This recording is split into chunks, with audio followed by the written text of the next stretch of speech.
A tax exemption that had allowed low-value packages to come into the United States duty-free has ended. In June, President Trump signed an executive order eliminating the so-called de minimis exemption. It applied to parcels costing less than $800. Now, letters, gifts, as well as small packages worth than $100, they will still remain exempt from tariffs. But this move led to more than 20 countries suspending their shipments to the U.S., and that includes some of our biggest trading partners and allies like India, Mexico, Taiwan, Japan, and Australia. For more on this, let's bring in Elena Patel. She is the co-director at the Urban-Brookings Tax Policy Center. And Elena, thanks so much for joining us tonight and talking about all this. Over the last decade, the number of low-value parcels entering the United States climbed to nearly $1.4 billion. So how will the end of the de minimis exemption affect overseas manufacturers and buyers here in the U.S.? Those are both really good questions. I think that manufacturers right now are stuck in their supply chains trying to figure out how to respond to the new regulations that have been put in place. I think some of what the problem is right now with these suspensions that you mentioned from postal operators is just this happened very fast. And postal systems are not able to move as quickly as the administration might like to adhere to the end of the exemption.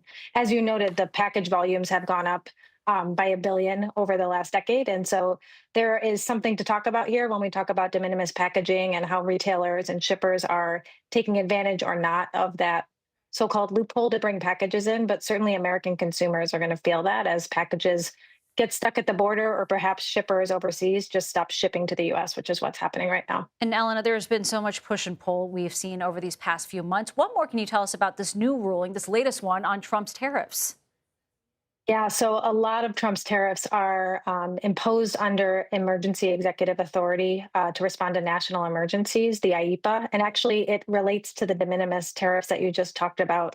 They intersect there as well. The legality of the ability of the administration to impose broad tariffs like this under that authority has always been questionable. It came up as a legal question in 2018 and 19 when the first Trump administration threatened Mexico with these kinds of broad tariffs. So we're waiting to see how the courts are going to rule. And we've seen an appellate ruling tonight that says, my understanding, breaking news, that tariffs are not really the original intent of that IEPA, which is meant to give the administration broad power to react to an economic emergency, an emergency in general, and whether an economic emergency remains a question. And however that gets interpreted. Elena, I'm going to also ask you this, switching gears before we let you go. The Commerce Department released some new data today on the Personal Consumption Expenditures Index, which measures consumer spending. It shows prices largely held steady in July, rising by 2.6% since last year. However, the food and energy sectors, they saw a larger price increase. Why is that, and why does that matter? So the problem right now is the Fed is trying to get to 2%. And I think we're all waiting to get to 2% so that we can see rate cuts. And core PCE in particular is stuck at a pretty high rate. It's 3% roughly. So it's about 1% higher than it's supposed to be.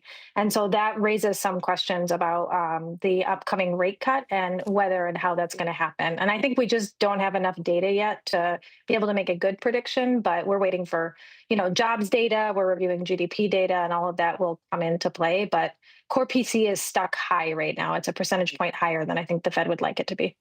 All right, Elena Patel, thank you so much for being with us. Yeah, thank you.